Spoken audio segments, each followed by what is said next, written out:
Imagine you've been sent to work on an island, but not a vacation island, but an island with a reputation. The ancient world had a whole bunch of assumptions about this place and the people who lived there and their honesty and their habits and their general approach to life. That's what we're going to talk about today. Hi, this is Jill from the Northwoods, talking about Bible topics one small step at a time.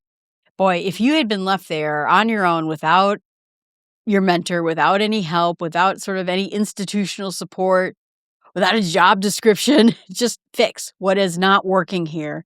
That would test you on every level of your leadership.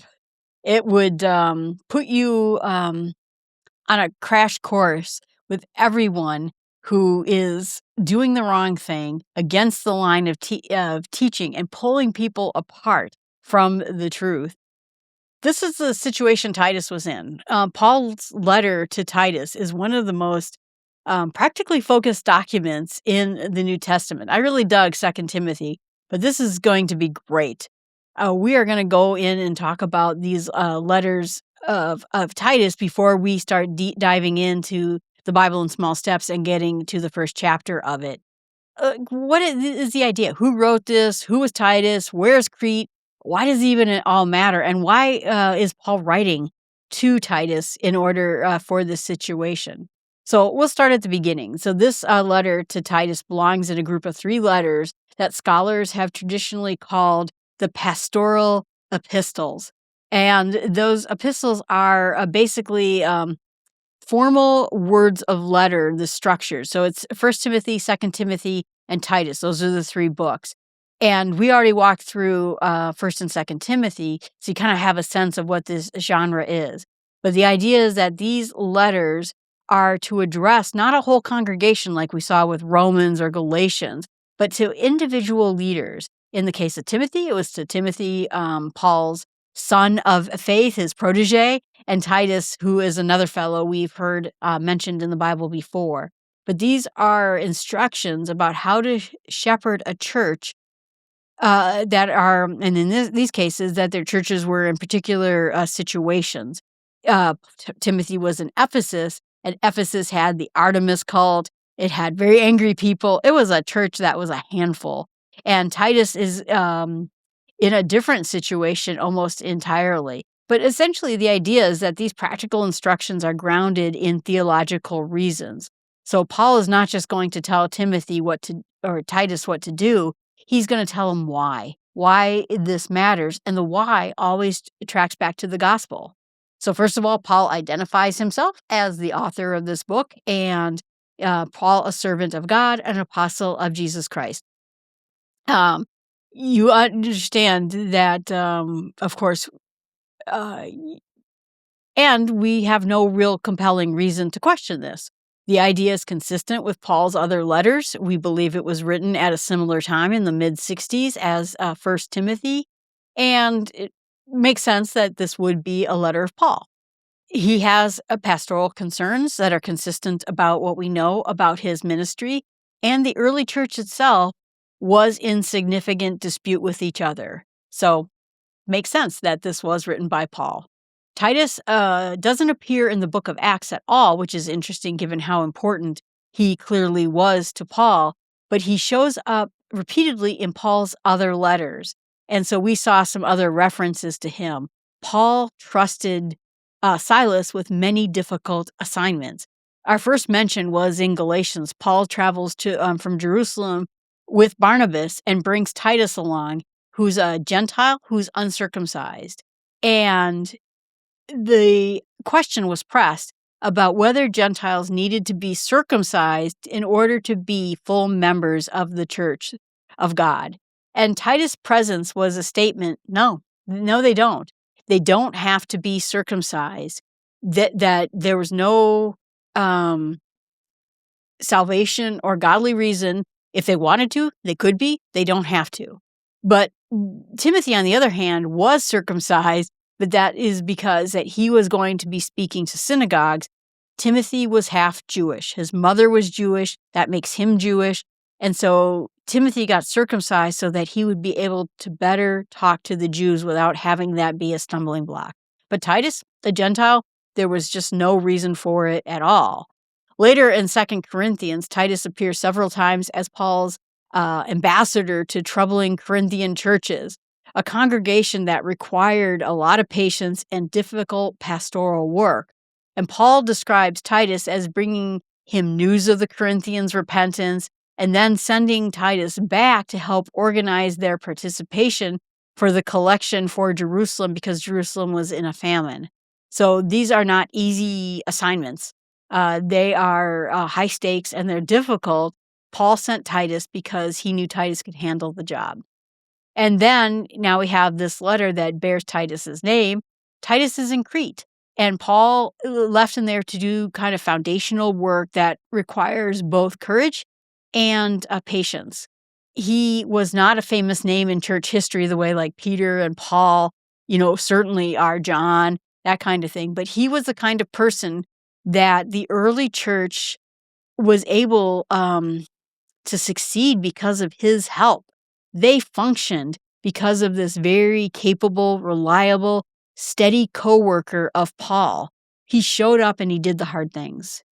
So let's talk a little bit about Crete, because that is kind of an interesting thing all by itself. Crete is a very large island in the Mediterranean, and it is the largest in Greece of islands, sitting on the southern edge of the Aegean Sea. And in the ancient world, it was significant. Ships passed through this area, people moved in and out, and it has a history going back to the Minoans. And the Minoans, if you remember King Minos, and he had, according to mythology, the bull and the maize, it was one of the most fundamental parts of earliest civilization in Europe stories between Crete and the Minoans. And by the time the New Testament arrives, now it's a Roman province. And the Jews who were in Crete, we were mentioned in Acts 2:11, that the Cretans were present in Jerusalem one of the days of Pentecost, which means that some of those believers would have heard Peter's sermon, and they believed, and they carried the gospel back home with them.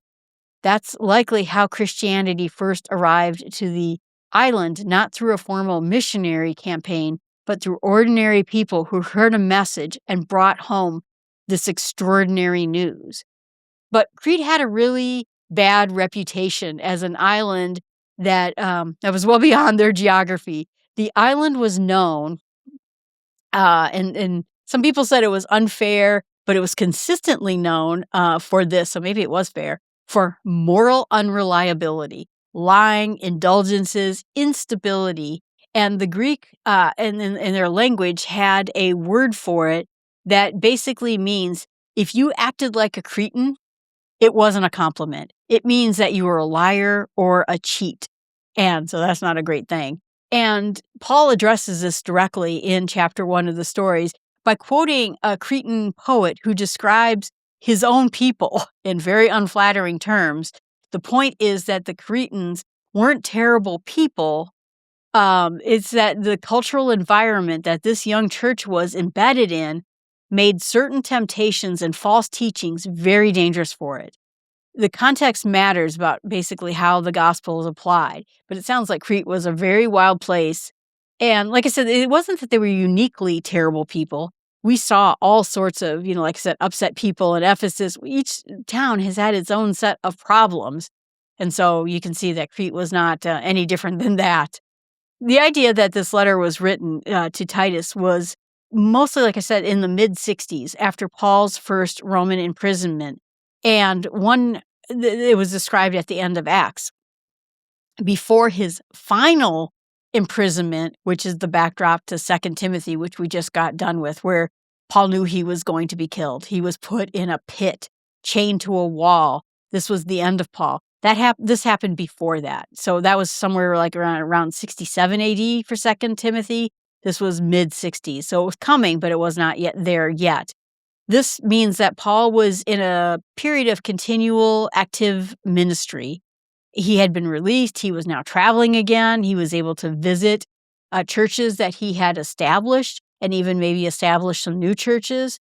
And the situation that was happening in Crete was that the church existed. They were young, they were unstructured, and there were no elders in most of the towns, actually, at the early churches. And already false teachers were active.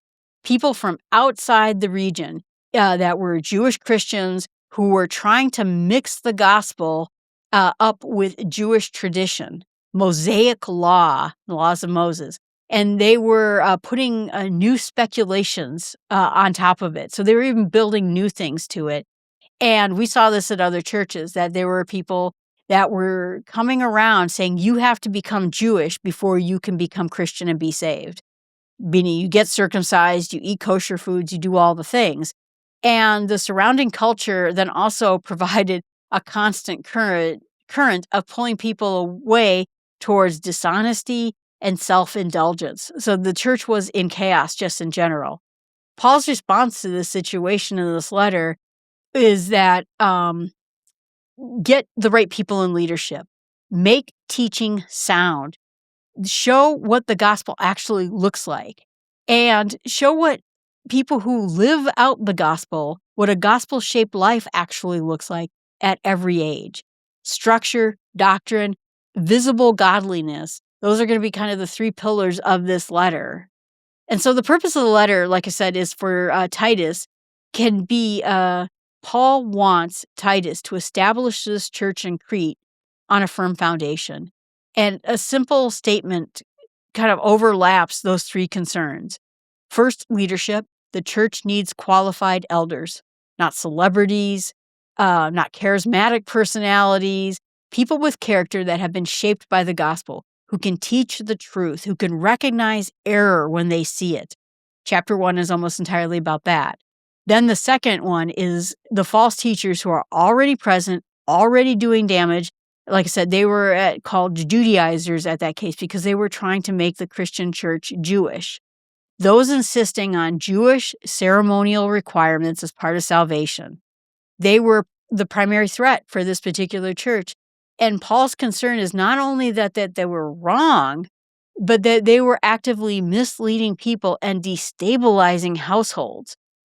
The errors were having consequences, and it wasn't just like an intellectual problem like, oh, you're doing things, you're getting circumcised, you don't really have to do that, just, cool it down a little bit on that, you don't have to do those things. No, it was actually causing real problems on how people lived.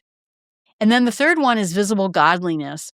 The idea that when you address different groups of people, older men, older women, younger men, enslaved people, the gospel is not meant to be this sort of vague, spiritual uplifting message. Hey, y'all, just believe in God. It'll all be fine. It's meant to transform how people actually behave in their actual relationships with other people in real circumstances. And that transformation of behavior is a testimony to other people in and of itself.